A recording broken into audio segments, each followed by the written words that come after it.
You are listening to Talking Hoosier Baseball, a podcast by fans from the IUBase.com website for anyone wanting more information on Indiana University baseball. Today is Monday, March 25th, 2019. I'm Josh Bennett, joined by stats guru Cassidy Palmer, master of the RPI Carl James, and the man who somehow managed to watch all 27 innings at the Bart this weekend without being ejected. I'm still shaking my head as to how that happened. Chris Feeney. Well, folks, 4 weeks ago tonight, we were sitting here trying to dissect a disastrous weekend in Knoxville, Tennessee. And tonight, we're sitting on a 8-game winning streak, and we'll be talking about that wild midweek win over a very hot Indiana State team over in Terre Haute. And then a really impressive 3-game sweep to open up Big Ten play at the Bart over Iowa. We'll be referring to this week as Sweeps Week. More on that later. But the Tuesday midweek against the Sycamores looked really promising early on, with the Hoosiers jumping out to an 8-1 lead by the top of the third. Well, by the time the fourth inning ended, the Hoosiers were staring at a 10-8 deficit. This one turned into a wild back-and-forth affair that ended up with the Hoosiers eking out a 15-14 win. There were combined 10 home runs hit in the game, including a grand slam by Elijah Dunham, a big one in the 8th by Drew Ashley to give the Hoosiers a 14-13 lead at the time, and then the final knockout blow by Cole Barr to seal the deal in the 9th. It definitely reminded me of a College World Series game from the 90s at Rosenblatt. You know, runs were being scored, double digits both sides, balls were flying all over the place. The Iowa series at the Bart was started with the Classics pitchers duels, with Paulie Milto only having given up 0 runs entering the 9th, and was ended by a Logan Kalitha walk-off hit in the bottom half. The rest of the series was absolutely dominated by the Hoosiers. Tanner Gordon backed up last Saturday's great start with another, leading to him today being named Big Ten Pitcher of the Week, and the Bats came alive, putting up 13 runs. Sunday basically turned into a bullpen day for Indiana, and they held Iowa to a single run while the Bats stayed hot. For the week, the Hoosiers averaged 9.5 runs per game. This week was full of outstanding play and plays, and unfortunately we won't be able to get to all of them, but we'll get started by digging into our Hoosier highlights. I'll lead it off tonight, and so my Hoosier highlight is going to be Grant Richardson bouncing back from a rough 4-strikeout performance on Friday night. He's absolutely come out of the gate on fire. Has done nothing but rake and play a really good outfield since he was inserted into the starting lineup. I was out in the grass down the right field line when he made that diving catch late Sunday. I had the nice profile side view of it. And off the bat, I thought, no, that's a hit. He had no business getting to that baseball. And when I saw where the ball was when he started his dive, I literally out loud was saying, no, no, no, no, no. If that ball gets by him, it's probably an easy inside the park home run. Just an incredible play.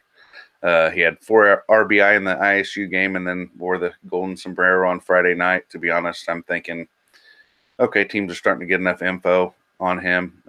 Maybe they're able to find a hole. You see it all the time. But what does he do? Comes out on Saturday and Sunday with 6 hits and 8 at-bats and drives in 7 runs. Just a great start to his Hoosier career. And it was announced earlier today that he was named the Big Ten Player of the Week. And since he's a freshman, that also gives him the Big Ten Freshman of the Week award. So with that, not only did the Hoosiers sweep the week's games, but also for the first time in program history, they swept the conference awards. So a big congrats to Grant and Tanner for receiving those honors. So Cass, what's your Hoosier highlight for the week? Dunham's grand slam against Indiana State. IU was down 3 runs in the 7th inning in a very back and forth, home run heavy game. And things could have escalated from there quickly had IU not put up, 5 runs. And for Elijah, it was just the big I'm back after starting the season injured. So to see him get that hit, to see that happen was a good sign for the next few weeks for Elijah. So how about your highlight, Chris? Thanks, Cass. I'm going to go with Connor Manis in the 9th inning on Friday night. You know, the wheels came off a little bit. They had the 2 runs. They had guys on base. And plenty of times that game turns into either They get 3 more, and it's hit after hit after hit, and we just have a 1-2-3 bottom of the 9th and go home mad. Or you show up big time, and Connor did. It really was looking like another, come from ahead loss, and we've had a few of those so far. So to me, that was a big highlight. He got the strikeout, he got the line out. Houston made a nice grab, and I really thought that ball was going up the middle. I guess I had a bad angle on it or something. My head was already down, and then boom, right into Houston's glove. So Connor really stepped up after, bounce back from Indiana State and a bounce back for the bullpen in general. Connor really, really kept the game where it needed to be so that Calatha could do his thing in the bottom of the inning. So he gets my Hoosier highlight. Carl, what about you? For me, I'm going to go with a somewhat unusual pick. I'm going to go with Andrew Saalfrank's pickoffs in Game 3, the Sunday game. He only pitched 2 innings, and according to Coach Mercer, he didn't have his stuff. But Coach Mercer really talked about Andrew Saalfrank managing the game for the 2 innings that he was in.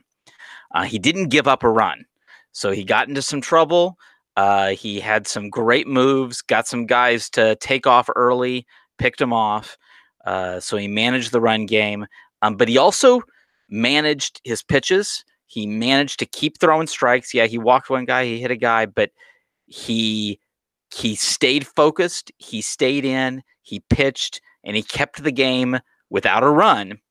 And knowing that the bullpen had been rested up to that point, he was able to turn the game over and give the Hoosiers a chance to eventually go on and win big. But I think that's a huge piece for a starting pitcher to stay focused even when they don't have their best stuff and make a positive impact. So now we go to the big deal. We've already heard the Big Ten's awards. So now the pressure's on Chris big time for who's going to win these red belts. Chris. Thanks, Carl. It won't be the first time. If I disagree with him, it won't be the first time. I know it's happened twice already since we've started doing this. Now that we're into Big Ten play, we're actually going to do it like a red belt review here. Okay, we're going to go over who's won them. For the pitching award, the red belts, for the Joey Donato end of season award, Andrew Saalfrank has 1 red belt, Connor Manis has 2, and Paulie Milto has 3. So he's obviously the leader for the Joey Donato award. And the one we're going to add to that this week is Tanner Gordon. All right, he was so good on Saturday that he could have taken the field with just infielders until there was 1 out in the 7th inning. Now, I know you're like, that's insane. You can't be right. They got a hit in the 2nd inning. Well, I'm willing to bet that the single they hit through the left side, Jeremy Houston could have got to and brought it back into the infield before the guy got an inside the park home run. And Gordon struck out the next 2. And not a ball got hit to the outfield till the 7th inning. Not a hit, not a fly out. Ryan caught 2 little pop-ups, foul pops that Carl actually got video of. There was 2 or 3 other infield grounders and 12 strikeouts. So Tanner Gordon, until he gave up, even when he gave up the home run, you don't need an outfielder for that either.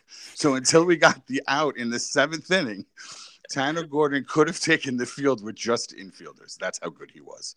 When I saw that, I'm like, this can't be. But it was. You could look it up. The proof is in the stats. And Tanner Gordon was amazing. So he gets the pitching red belt for the week. Now we're going to review the Alex Dickerson Award red belts. Let's see. We have Cade Bennell has 1. Matt Gorski has 1. Logan Calatha has 1. And the leader in the clubhouse right now is Matt Lloyd with 2. And this week's, I'm going to go against the Big Ten here. Grant Richardson, he had a great week. But to me, I'm kind of with what Cass was saying with her Hoosier highlight. The biggest hit of this week was Elijah Dunham's grand slam. Okay, there was another game where we were going to come from ahead lose, right? It's not a come from behind win. It's a come from ahead loss. We were up 8-1 in that game. And he decides for his first career homer to be a grand slam to bring us back. And it's not like he didn't have a great week either. If it wasn't for Grant Richardson, Elijah Dunham might have won that award anyway. 5 hits, 6 runs, 7 RBIs, 2 bombs, a steal, and 4 walks. The most overlooked week in the history of Hoosier baseball because of Grant Richardson, but we're not overlooking him. Elijah Dunham gets the offensive red belt. That granny was huge. Now for the defensive review, the Tony Butler Award, Sam Crail has already won a red belt. Jeremy Houston has 1. Matt Lloyd has a red belt. And the leader here is Logan Calatha with 2 red belts. And this week, Grant Richardson, all right, you can have this one. Okay. What a catch in right field. Ron Swoboda-esque in the 1969 World Series. What a catch, the way he came in, the way he left his feet. It was funny. A couple innings before, Matt Lloyd made a really nice scoop. And I said to Carl, there really hasn't been a red belt. I think that might be our red belt. 2 innings later, Grant Richardson makes the catch of the year. So, yes, Grant, you can have the defensive red belt. So for this week, we have offensive Elijah Dunham, defensive Grant Richardson, and pitching Tanner Gordon. Oh, I know I'm supposed to be listening for a sound. Let's see. When you sweep a team and win that many games in a row, sometimes there isn't that much mail. So there might not be any. Mail. Oh, there is. You've got mail. You've got mail. You've got mail. One of these days, I'm going to get that cued right. Where? Okay, it is mailbag time. And our first question of this week goes to Cassidy from Keegan. Although it wasn't technically a mailbag question, Keegan mentioned that he was concerned about the bullpen and was wondering whether the run differential of the starters to the relievers is. This then led to a discussion about earned versus unearned runs and free passes. So Cassidy, what do you have? Okay, so I started looking at this pretty much as soon as the conversation started. But so far, it's been pretty even between the starters and relievers in overall runs. Starters have given up 49, relievers have given up 51. But when you adjust for the innings pitched, the starters are giving up 0.4 runs per inning of work, and relievers are giving up 0.6 runs per inning of work. So while it's about even total runs, the starters have thrown more innings. But then you have to look at those unearned runs. And that's where there is a good bit of a difference. 20% of the starters' runs have been unearned, which is still too high. A full 37% of the relievers' runs have been unearned. And so when you adjust that innings rate for the two, the starters go down to 0.33 runs per inning pitched, and the relievers are at 0.39 runs per inning pitched. So it's real close between the two when you take out those errors and those unearned runs. To go with that, there have been free passes. Overall, the starters are walking or plunking 9% of the batters that they've faced. Relievers are at 14.5%, so that is a good bit higher. But these numbers are pretty different with runners in scoring position. The starters so far in the season have walked or plunked almost 14% of the batters they faced with runners in scoring position, which is a 53% increase from their overall rate. That's kind of a big jump that you don't necessarily want to see in your starters with runners in scoring position. You'd rather they not be giving up free passes with runners in scoring position. The relievers, while their walk and HBP rate is higher at 17% of the batters they faced, that's only a 19-20% increase from their overall rate. Again, you still want to see that number lower with runners in scoring position. But the bullpen really has overall not been that bad. There have been a couple of games, especially early on, where they kind of let it down. But overall, when you take out especially those errors which have really hit the bullpen, the numbers show that it's been about even between the two, which is really good to see. So, Carl, I'm going to send this right back at you. William asks and says he was at the game Sunday, and Logan Calatha seemed pretty hurt. What would be your outfield / DH going forward if he misses a big chunk of time? Well, thank you for that one, William. We're of course hoping that that Logan Calatha will it isn't too bad and he'll be able to come back in the near future. But in the immediate, Coach Mercer answered this by putting Justin Walker at second and moving Drew Ashley into the outfield.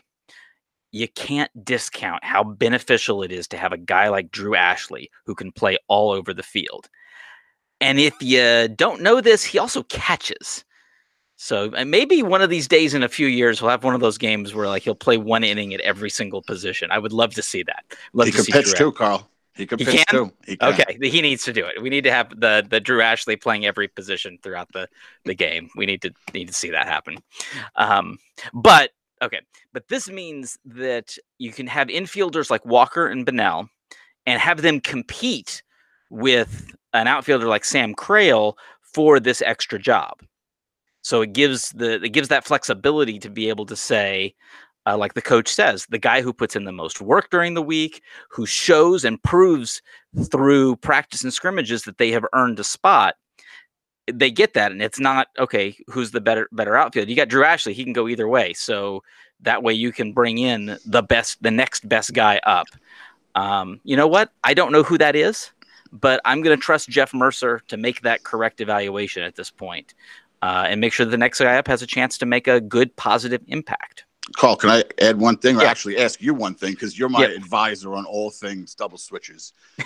Is there a way that having Matt Lloyd be the extra hitter in this situation could help him with the warming up, could help him so that a Friday night doesn't happen again? That's really all about, he'd have to be a DH. Lloyd would have to be the DH. So he'd have to start the game as the DH. He would have to start the game as the DH. There's So that really wouldn't no affect way the around outfield. it. We need a new first baseman.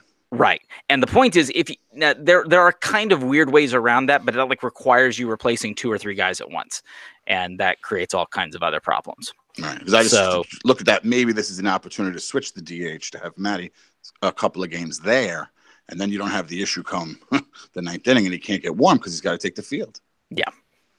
But then that also limits you that you need to have someone who's a good quality first baseman. We might have one. Yeah. So I think we do. I think we'll see what happens with Scotty. Yeah.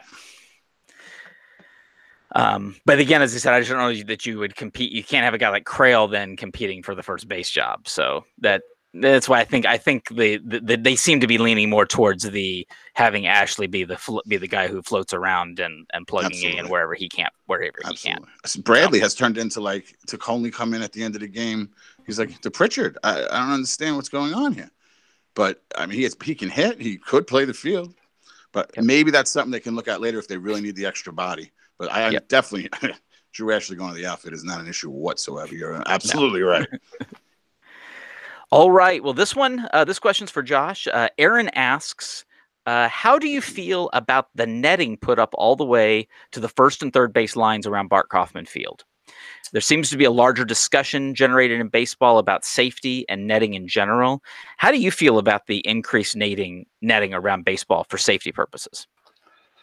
How do I feel about adding netting above the dugouts? Well, if you'd asked me that immediately after they were put up at the Bart, I would have told you that I hated it. We used to sit second row right behind the third base dugout, and I think when you're that close to them, they're a bit of a distraction. We've moved back, so you don't notice it unless you're sitting right up on them. But now I completely understand that it's a must-have, especially at this level and then up. Next time you're at a game, look around for a second and you'll see multiple people with their faces buried in their phones or with their heads turned away from the action talking to somebody else. Not to mention all the young ones that even if they were paying attention, they'd have no chance to react to a screaming foul ball. It was the exact same way before the nets were put up. I can't tell you how many times we saw someone almost getting smoked by a late swing. 3 years ago at the Lexington Regional, some of us almost witnessed a cameraman getting killed by a foul ball while taking pictures on top of the dugout. He was as close as he could get to home plate and took a laser right between the eyes. He went. That was so scary. I'm so glad you brought that up. I was going to bring that up if you didn't. That was so scary what happened to that guy. Mm-hmm. Hey, I'm pro nets. Put them all. Put it any way you want. He was lucky. That was so scary to watch, man. Ugh. So yeah, although I don't like looking through them, they've got to be there. I don't think there's any way you could rationally justify them not to be. It's just too much of a risk for everyone, university fans, etc. But thanks for the question, Aaron, and it was nice to get to meet you this weekend. Thanks to all who have submitted questions for the mailbag segment this season. Anyone who wants to do so in the future can either shoot us an email at gohoosiers@iubase.com or send us a tweet at @seeyouatthebart or iubase17, or better yet, come up to us at the BART, ask your question, and we'll try to work it into the show. But that's going to do it for this week's segment. So now I'll send it over to Cass so she can share with us some key stats from the week. It's all yours, Cass. Okay, thanks, Josh. And before I go to that, I did notice in my time hop today, talking about the Nets, 3 years ago today, IU was playing at Indiana State, and I had the lovely tweet of, I'm square and foul line drive territory, so I kind of have to pay attention. Tweets will be kind of scattered accordingly. So for someone whose nose is buried in a scorecard for the whole game, I definitely appreciate those Nets. But going on to the key stats, I looked at some of the numbers surrounding this winning streak, and we all know that especially this offense has been dominant, as has the pitching staff. The team's averaging 11 runs per game while giving up 4 per game. And if you limit that to only the earned runs, it goes down to 2.9 a game. The offense is batting .325 as a team, which is kind of nuts, and averaging 8.8 strikeouts per game. So remember how I said don't panic at the high strikeout numbers to start the season? This is what I was talking about. They're going to fluctuate a little bit for the rest of the season, but I don't think we'll see another Tennessee anytime soon. In that 8 to 10 range is about what you can expect. They've also averaged 5 walks per game, and they were at about 3.5. So they're just seeing the ball better, a little more patient at the plate, and that goes both ways for the strikeouts and walks. On the pitching side, the team has a staff ERA of 2.88. That does include the crazy Indiana State game. If you exclude that, it goes down even further to 2 even. So the pitching staff has just been phenomenal.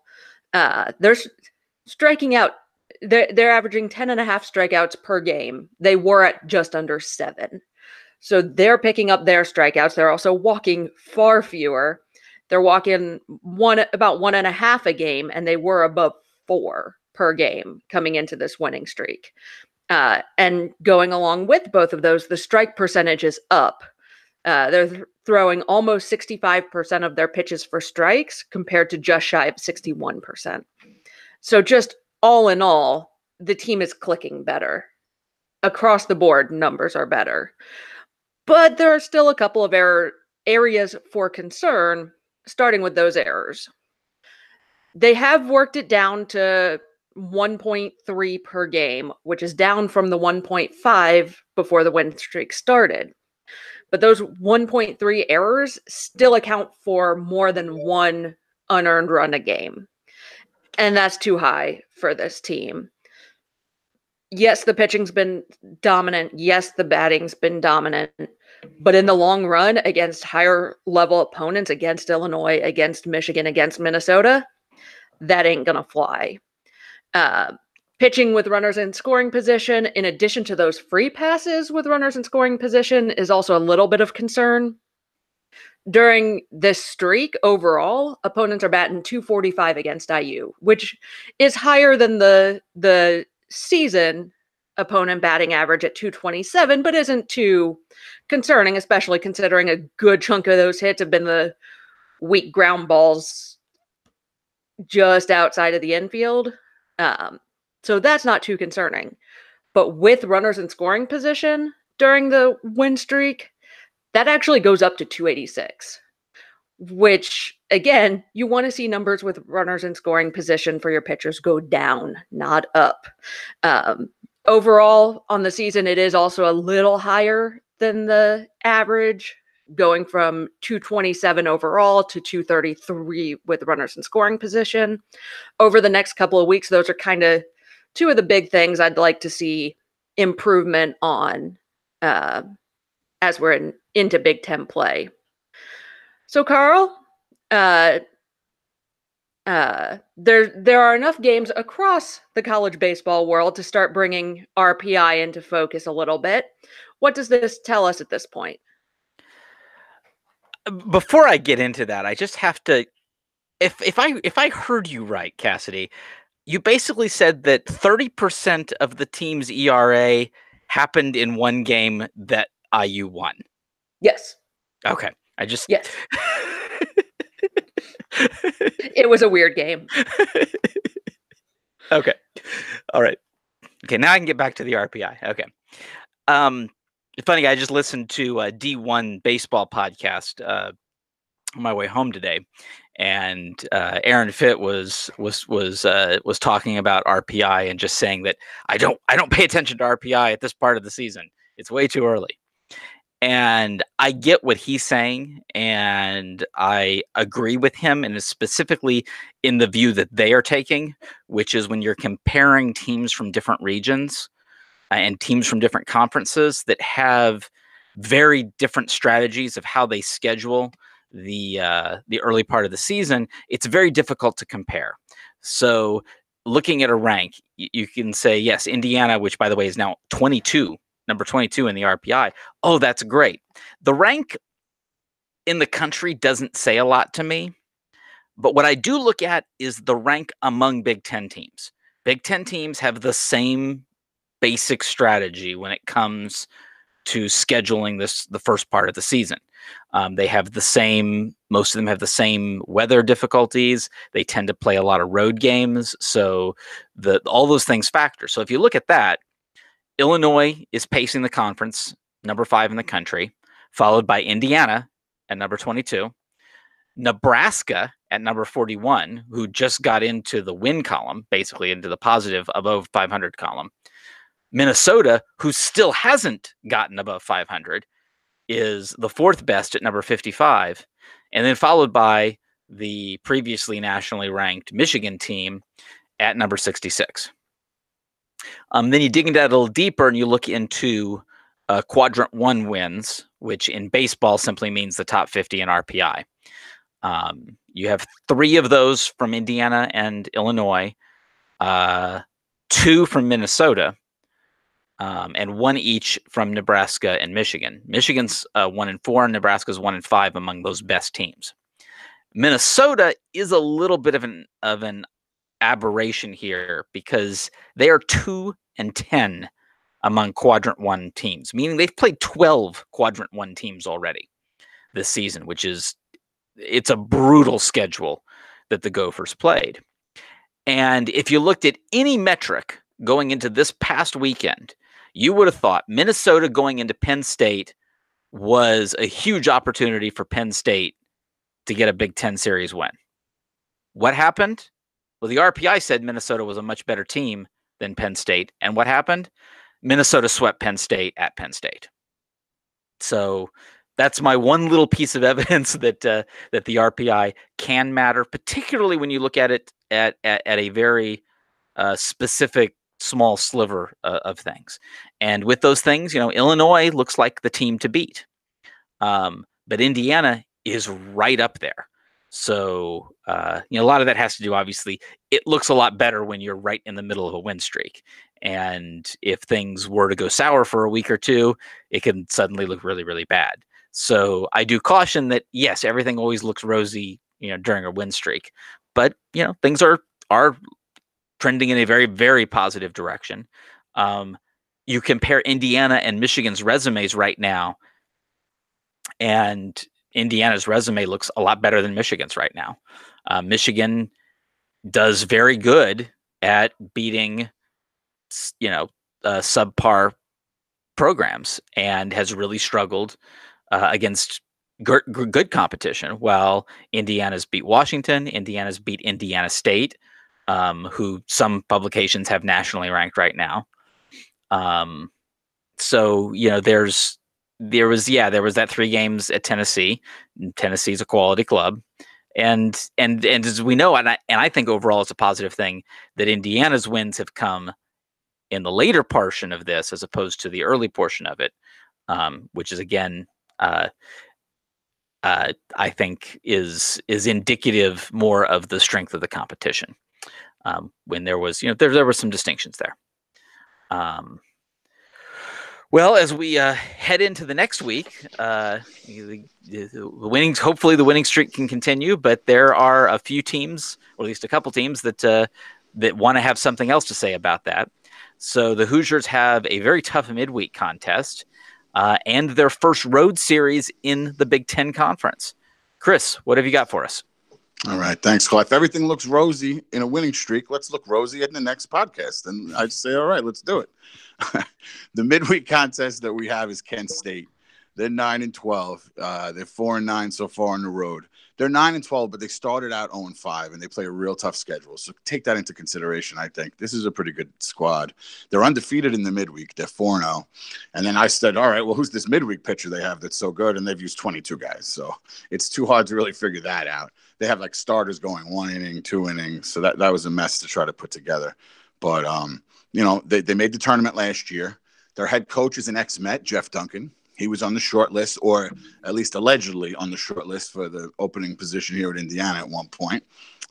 He was on our list. Yeah, he was on our short list, which meant that and like $2 get you on the subway. So, either way. But he was on the short list. They won 40 games last season to make that regional. They won the MAC.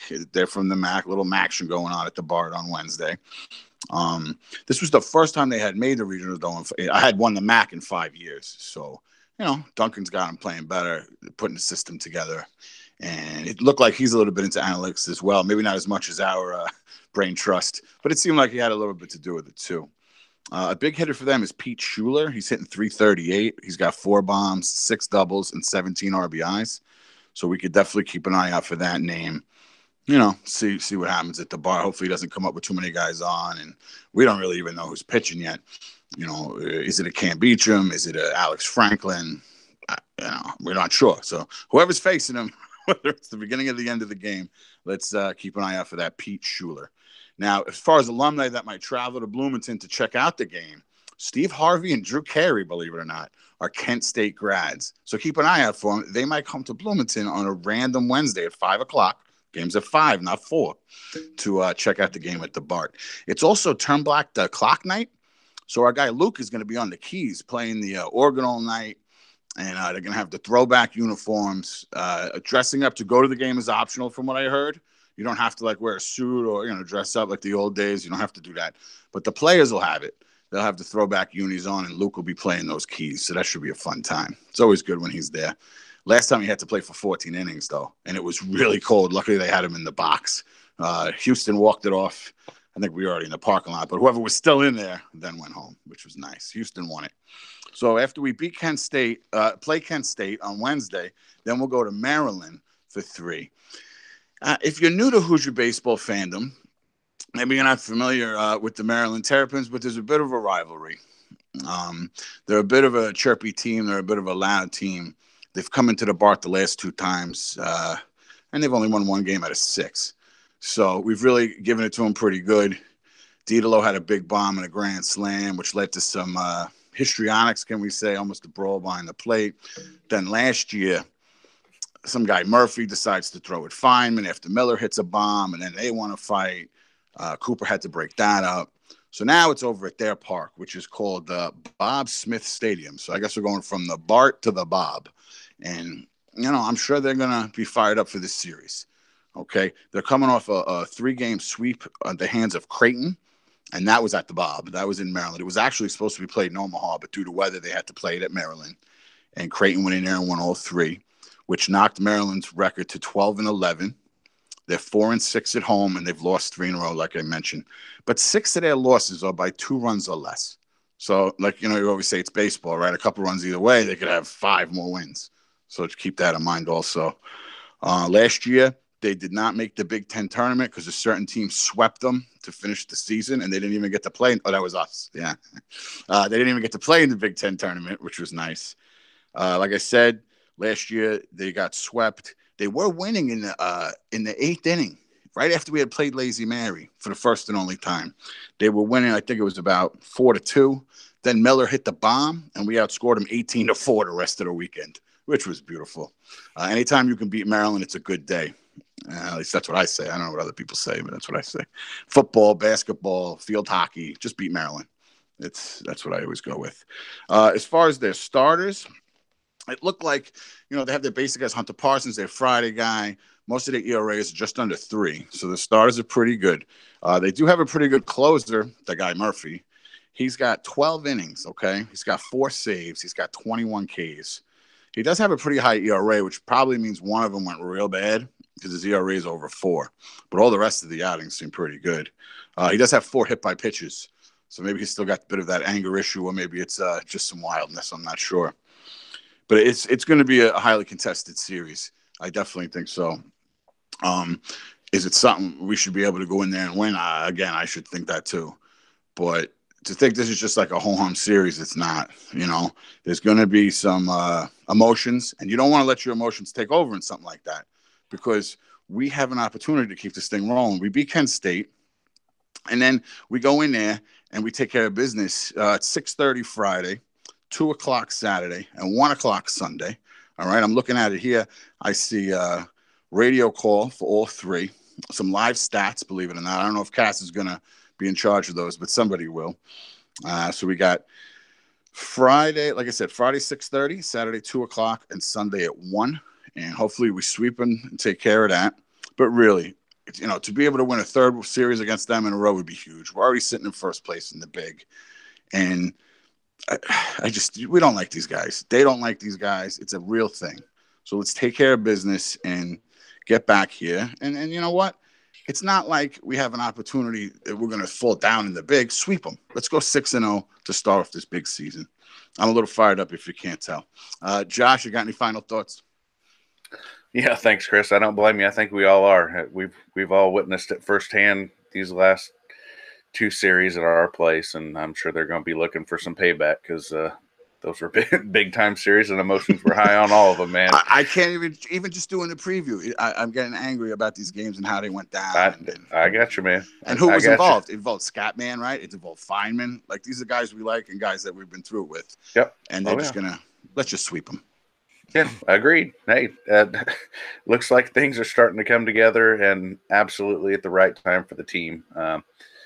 Still yet from perfect, as Coach said after the game on Saturday. He doesn't feel as though they've even put their best 9 innings together yet, but we have to be happy with an 8-game winning streak and the way they're winning those games. Just look at this week. 2 close battles decided in the last at bat, and 2 where they jumped out early and just buried the opponents. 8 different Hoosiers recorded multi-hit games this week, and the pitching staff gave up 2 earned runs all weekend while racking up an amazing 35 strikeouts to only 5 walks. Just a lot to be excited about after this last week of competition, and I'm looking forward to watching to see how they do with another 4 chances this week to pick up some quality wins against who I would consider a rival, even though it's not a traditional rival. But just hope they can keep this thing rolling. So that's going to do it for this edition of Talking Hoosier Baseball. Read up on Indiana baseball at iubase.com. Follow us on Twitter at CUAtTheBart and at IUBase17. Please leave us a review on iTunes, Google Play, or Stitcher. For Cassidy Palmer, Chris Feeney, and Carl James, this is Josh Bennett signing off. We'll see you at the bar. Back to Indiana now to see my baby in her evening gown. And even if the world